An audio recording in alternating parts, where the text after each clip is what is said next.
Depuis 20 mois, notre famille a la bénédiction d'avoir un bébé très particulier. Le petit Paxton, notre petit-fils, est né avec une délétion chromosomique très rare, un trouble génétique qui le distingue littéralement de centaines de millions de personnes. Pour notre fille et son mari, un voyage dans l'inconnu qui allait changer leur vie a commencé lorsque Paxton est né.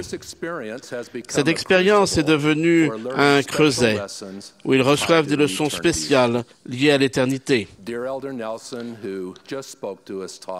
Elder Russell M. Nelson du Collège de nous a enseigné. Pour des raisons généralement inconnues, certains naissent avec des handicaps physiques. Certaines parties du corps peuvent être anormales. Les systèmes de régulation peuvent être déficients. Et le corps de chacun est sujet à la maladie et à la mort. Néanmoins, le corps physique est un don sans prix. Il n'est pas nécessaire d'avoir un corps parfait pour accomplir une destinée divine. En fait, certains des esprits les plus beaux habitent des corps fragiles. Finalement, le jour viendra où pour tous, l'esprit et le corps seront de nouveau réunis sous une forme parfaite. Membres et jointures seront rendus à leur forme propre. Alors, grâce à l'expiation de Jésus-Christ, nous pourrons devenir parfaits en lui. Fin de citation.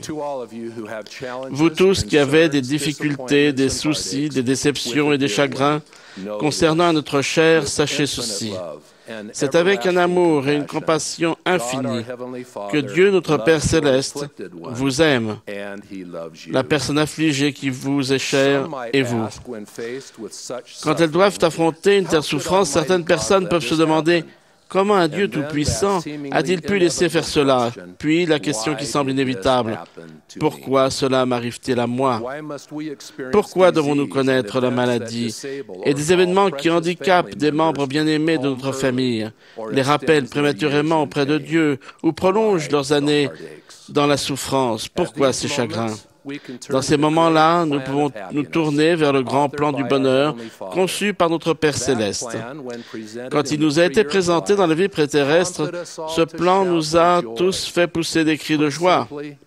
Pour faire simple, cette vie est un entraînement en vue de l'exaltation éternelle, et ce processus implique des tests et des épreuves. Il a toujours été ainsi, et personne n'est épargné. La confiance en la volonté de Dieu est essentielle à notre condition mortelle. Avec foi en lui, nous puisons dans le pouvoir de l'expiation du Christ dans les moments où les questions abondent et où les réponses sont rares. Après la résurrection, quand il était sur le continent américain, notre Sauveur Jésus-Christ a tendu la main à tous en lançant cette invitation. En avez-vous parmi vous qui sont malades? Amenez-les ici. En avez-vous qui sont estropiés ou aveugles ou boiteux ou mutilés ou lépreux ou qui sont desséchés, qui sont sourds ou qui sont affligés de toute autre manière? Amenez-les ici et je les guérirai. Car j'ai compassion de vous. Mes entrailles sont remplies de miséricorde. Il arriva que, lorsqu'il eut ainsi parlé, toute la multitude, d'un commun accord, s'avança avec ses malades et ses affligés, et ses estropiés, avec ses aveugles, et avec ses muets, et avec tous ceux qui étaient affligés de toute autre manière. Et il guérit chacun d'eux, à mesure qu'on les lui amenait. On peut trouver beaucoup de force dans les mots « toute la multitude s'avança ». Oui, mes frères et sœurs, toute la multitude. Nous rencontrons tous des difficultés. Puis il y a l'expression « qui était affligé de toute autre manière ». Nous ne voyons que trop bien de quoi il s'agit, n'est-ce pas? Peu après la naissance de notre cher Paxton, nous avons su que notre Père Céleste nous bénirait et nous donnerait des leçons spéciales. Lorsque son Père et moi avons mis nos doigts sur sa toute petite tête pour lui donner la première des nombreuses bénédictions de la prêtrise qu'il allait recevoir, les paroles du 9e chapitre de Jean me sont venues à l'esprit, afin que les œuvres de Dieu soit manifestée en lui. Il est clair que les œuvres de Dieu se manifestent par l'intermédiaire de Paxton. Nous apprenons la patience, la foi et la reconnaissance grâce au baume du service, aux innombrables heures d'émotions intenses, aux larmes d'empathie, ainsi qu'aux prières et aux expressions d'amour pour nos êtres chers dans le besoin, particulièrement Paxton et ses parents. James C. Faust a dit: « J'admire les parents aimants qui surmontent stoïquement leur angoisse et leur chagrin concernant un enfant né avec une grave infirmité mentale ou physique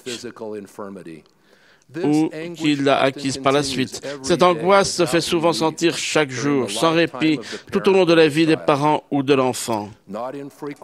Fréquemment, les parents doivent faire preuve d'une force surhumaine pour s'occuper jour et nuit de leur enfant.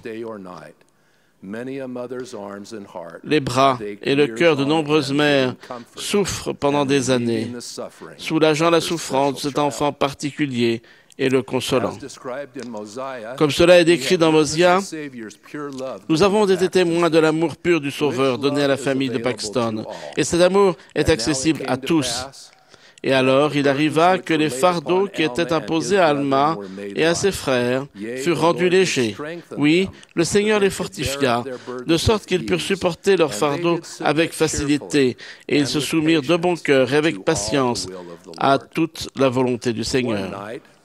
Un soir, quelques jours après la naissance de Paxton, nous étions dans le service des soins intensifs néonataux du merveilleux centre médical des enfants de la primaire à Salt Lake City. Nous émerveillant de l'attention pleine et dévouée des médecins, infirmiers et aides-soignants. J'ai demandé à ma fille comment nous pourrions jamais les payer pour cela, et j'ai lancé un chiffre en tentant d'estimer le coût que cela représenterait. Un médecin qui se tenait près de nous nous a dit que j'étais très en dessous de la réalité et que les soins du petit Paxton coûteraient bien plus que ce que j'avais estimé. Nous avons appris qu'une grande partie des frais causés par les soins donnés dans cet hôpital étaient couverts par de généreux dons de temps et d'argent. J'ai été profondément touché en entendant ces paroles et en pensant à la valeur qu'avait cette toute petite âme aux yeux des personnes qui veillaient si soigneusement sur elle. Cela m'a rappelé une écriture missionnaire bien connue qui a pris une nouvelle signification. Souvenez-vous que les âmes ont une grande valeur aux yeux de Dieu. J'ai pleuré en méditant sur l'amour sans limite que notre Père Céleste et son Fils bien-aimé Jésus-Christ ont pour chacun de nous, et en apprenant d'une manière convaincante ce que représente la valeur d'une âme pour Dieu, tant sur le plan physique que spirituel. La famille de Paxton a appris qu'elle est entourée d'innombrables anges célestes et terrestres. Certains sont discrètement arrivés quand le besoin se faisait sentir et sont repartis tout aussi furtivement. D'autres sont venus à la porte avec de la nourriture, ont fait la lessive, sont passés prendre des enfants, ont téléphoné pour donner des encouragements et surtout ont prié pour Paxton. Nous avons ainsi reçu une autre leçon spéciale. Si vous tombiez sur une personne en train de se noyer, est-ce que vous lui demanderiez si elle a besoin d'aide? Ou ne serait-il pas mieux de plonger pour le sauver des eaux profondes? Proposer, comme on le fait souvent avec de bonnes intentions, « Dis-moi si je peux faire quelque chose pour toi. » Cela n'aide pas du tout. Nous continuons d'apprendre la valeur que cela a de nous intéresser aux personnes qui nous entourent et de connaître leur situation. Et nous apprenons non seulement l'importance d'aider, mais également la joie immense qu'il y a à aider les autres. Le président Monson, qui par son exemple nous montre si magnifiquement comment relever les opprimés, a dit « Que Dieu bénisse tous ceux qui s'appliquent à être le gardien de leurs frères, qui donnent pour soulager la souffrance, qui s'efforcent avec tout ce qu'ils ont de bien en eux de rendre le monde meilleur. » Avez-vous remarqué que ces personnes ont un sourire plus grand, leurs pas sont plus assurés, elles ont une aura de satisfaction, car personne ne peut aider les autres sans recevoir lui-même une riche bénédiction. Fin de citation. Nous rencontrerons des épreuves, l'adversité, des handicaps, du chagrin, des difficultés et toutes sortes d'afflictions, mais notre Sauveur aimant sera toujours là pour nous. Il a promis, « Je ne vous laisserai pas orphelins, je viendrai à vous, je vous donne ma paix. Je ne vous la donne pas comme le monde la donne, que votre cœur ne se trouble point. » Et ne s'alarme point. Comme nous sommes reconnaissants envers notre Père Céleste pour Paxton, notre champion. Par son intermédiaire, le Seigneur a manifesté ses œuvres et continue de nous donner ces leçons précieuses, sacrées et spéciales. Je vais conclure par les paroles d'un cantique bien-aimé. Nous voici tous enrôlés pour le grand combat. Partons joyeux, partons joyeux. Nous recevrons les lauriers promis aux soldats si nous nous montrons vaillants comme eux. Mes frères et sœurs, j'espère que nous continuerons de porter noblement nos fardeaux et que nous tendrons la main aux personnes parmi nous qui souffrent et ont besoin d'être encouragées. Je prie pour cela. Puissions-nous tous remercier Dieu pour ses bénédictions et renouveler notre engagement vis-à-vis de notre Père Céleste de rendre humblement service à ses enfants. Au nom sacré de Jésus-Christ. Amen.